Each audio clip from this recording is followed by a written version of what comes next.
Welcome back to One Consciousness. For those of you who've been listening to the videos all the way through, you'll have heard us talking about the bubbling going on along the shoreline. And what the horses are saying about that is that the bubbling is significant of the bubbling that's actually happening on the seabed. So there are a lot of earthquakes happening at the moment right at the base of the or bottom of the oceans. So I wanted to explain that first before we go into the horse's message, and also just to highlight that obviously we're coming up to eclipse season now, starting in about a week's time. The horse's message actually came through on the new moon, so it is very, very relevant to what was happening over that past week. But know that the vision that my horse was showing me, I wish I could actually get a photo to show you what it is that she's showing in that vision. And once I get better at the tech side of things, then hopefully I can try and find a way of depicting that myself. But for the moment, it is a large expanse like a prairie or a big field that she keeps on showing me. There aren't that many trees around for some reason, but there are loads. It's just a really vast landscape. And this week, what she was showing me was a lot of humans standing there. I'm guessing this was after what everyone's referring to as the event, whatever the event turns out to be eventually. But we are used to solar rays coming in. We're used to the beams of the sun, the rays of the sun, the solar flares coming down from the sun to us. So they go into the ground, they might go into or they do go into our bodies as well to upgrade both the earth and all of us, and also all the animals, all of nature, absolutely everything. But here in this vision, what she is highlighting is the laser beam, it looks like a laser focus of a ray, which is a reciprocal ray from us going back up into the sky again. It's not clear at the moment where it is actually headed to, but the whole feel around it is that she is showing us that will be our own internet going forwards. So we will have direct contact with everything in the galaxy, presumably depending on our vibration. But this is us actually, she's showing this direct, highlighting this direct relationship back into the galaxy. So us tuning into all that is and into the oneness. And even though we are individuals, and this is about us all being one, we are all part of that one, not individualism in the way it has been with our egos, really focusing in on how we are each individual. But this is us as a part of the whole and tapping into, communicating with the all-knowing and the oneness that is out in the galaxy. Once all the veils have come down, the dimensions do appear to be merging. We were talking about that in our previous video if you want to check that out. So I just wanted to give you her vision ahead of the video today. So hopefully that will make more sense for you. And just to summarize the astrology for the moment, I've mentioned obviously the new moon last week, and this week we are now in the eclipse energy, and the full moon eclipse is actually on the 17th, 18th, so that's next week, but we are in that energy already. And Jupiter moved into Gemini back at the end of May this year, and it will stay there to the beginning of June next year. That is hugely powerful in terms of what they are showing us again, particularly in this video, that our consciousness is going to expand to such a huge amount that we can't even begin to recognize what we will be in the future, and probably the near future, the way everything is gaining momentum right now. So bear that in mind, that Jupiter is having a massive effect on all of us and upgrading our consciousness. And also, towards the end of this week and over the weekend, Jupiter is also trine Venus. So again, this is about expanding our consciousness. Everything is leading towards the same themes right now. So with that, let me begin the horse's message for this week. Waves are lapping on the shore, the deserted shore. Something has happened. No one is around. There is a crab there, though, crawling along the water's edge. So one of my horses who's giving the message this week is saying that the time has come. There are lights or bulbs or solar flashes going off all around us, she's saying. It's like fireworks, but on a very, very extensive, expansive scale. The high-powered solar flares coming in, they are headed into the ground and the earth. This is going to set off, at some point, a chain reaction.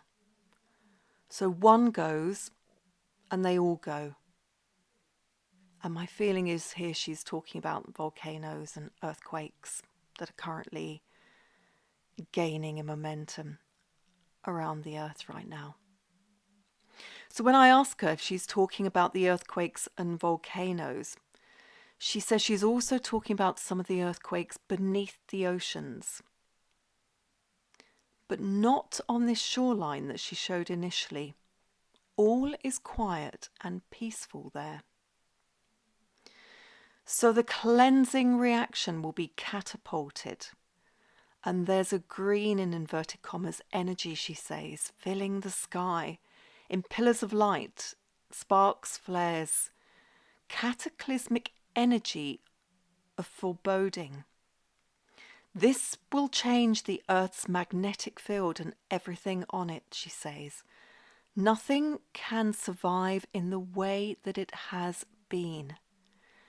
We will have far greater ESP after the event, and then we will be able to raise our frequency, raise our vibration, and then communicate more clearly and individually.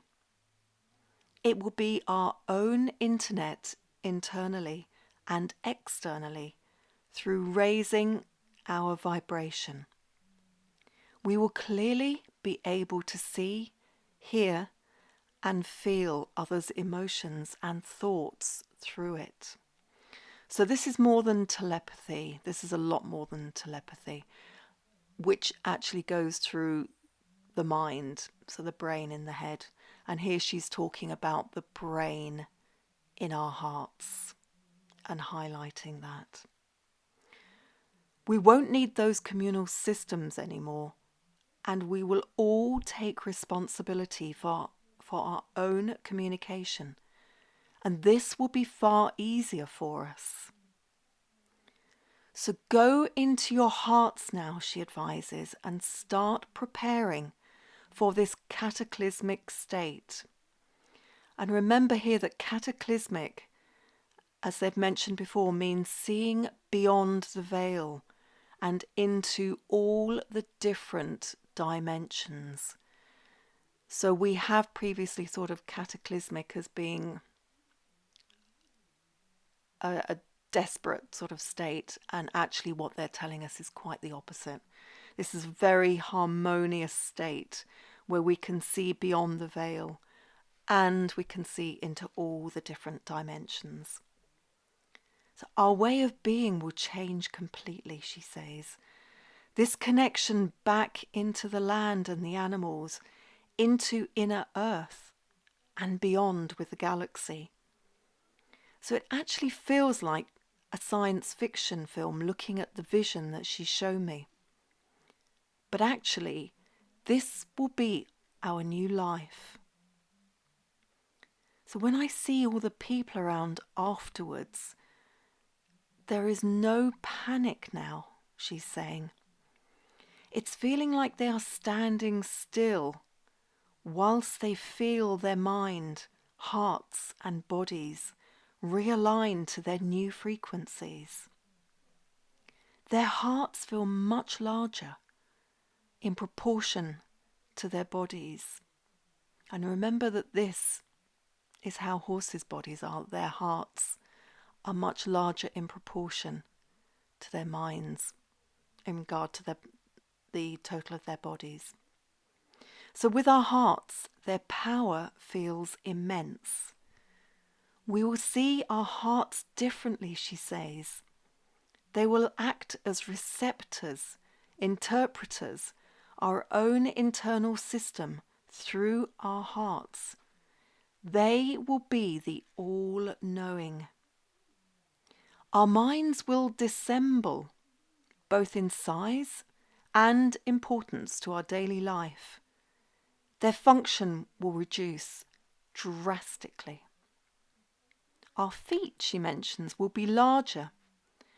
And this is showing up, and she's showing me here with bare feet on the ground. They're like receptors to the earth's vibrations. And this reminded me of my other horse, who used to constantly walk in certain strips of the land and actually form patterns on the land which were hugely symbolic. And she always wanted me to get what the images were and the significance of them. And as soon as I had done that, she would then rub them out by walking on different paths over the ones that she had put the symbol in. So this is what my other horse is referring to here. About our feet, we're going to start feeling the vibrations of the earth, maybe in a very similar way to how the horses actually feel those vibrations now and have always done, as far as I'm aware. So we'll be so tuned in to all the signals around us, breathing and working with the earth and all the animals. It feels as though we are in a heightened state, so receptive and responsive to all these signals. So again, to go back to, this isn't all one way with the solar flares and the signals coming in to our bodies, as she was showing me in the vision.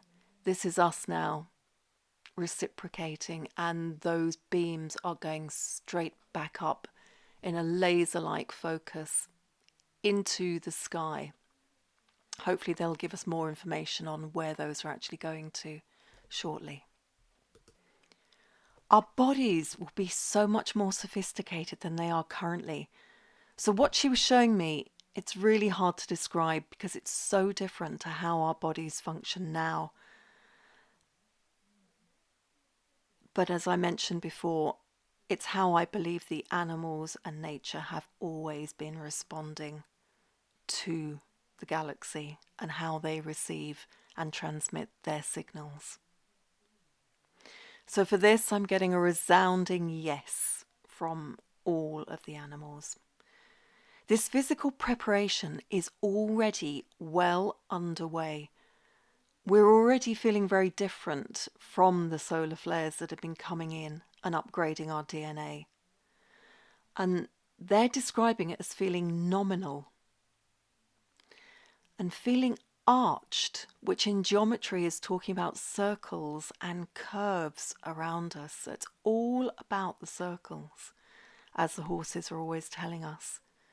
And overarched, so feeling dominant and central, and feeling disseminal. So this is us actually parting from the way our bodies have been, that individualistic, egoic way of being. And this is us now being part of oneness, our own part of oneness, but we are very much now going to be acting, going forwards as one. The frequency on the earth needs to rise further, she says, so then more of us are feeling into the new disseminal states, the better, viewing our hearts as large intergalactic receptors and breathers and transmitters, our personal internet and satellite receptors and communication systems. And what she's saying is that we will have so much fun with this. So what she's showing me feels so much more liberating and fun and free. The immense connection with all that is, feeling like our own part in the whole, breathing with the whole. So extraordinary doesn't even cut it. There are signals coming on from everywhere, and it feels powerful, sublime. And what I do notice is there's no threats from anywhere, no control. Instead, it feels open, far-reaching, expansive, and transmorphic. So everything's changing shape and form and transforming from one thing into another. When I ask if we can morph our bodies, she says yes. The power we can feel into and be with in the air. We can read this energy so easily going forwards. Everything is there. And we marvel at AI now, having access to everything on Earth and all the knowledge we know. But what I am seeing is light years away from that in terms of its sophistication, in its intensity and knowing. All-knowing and all-seeing and all-feeling. So we feel much more like energy beings. Our individual power of movement and transportation is going to be so different from now. In comparison, our current earthly bodies feel very dense indeed and rooted to the ground, to the spot, stagnant in many ways and suppressed also, yes, by the density. So I was asking, when did gravity come into play? And the answer I'm getting back is that may well have been, as we've discussed in a previous video, around the time of Varicum. I wonder. So at this point we come back from the vision, as my horse is asking me to do. And a seal and a sea lion is there beckoning to come into the sea so that I can find out what's going on in there currently. The water, as we mentioned at the beginning of the video, is bubbling on the seabed. And my horse, as always, is watching from the shore. I feel my body tingling, anticipation maybe. The brain feels like an electronic circuit. No more with the similar function to an electric circuit. The heart is like going into a treasure trove of magic of dimensions as we start to communicate more from and through the heart. And it feels like home. And so many of us are saying right now that nowhere really feels like home. But going forward, that too will change. Isn't the saying, home is where the heart is? And that now takes on a whole new meaning entirely.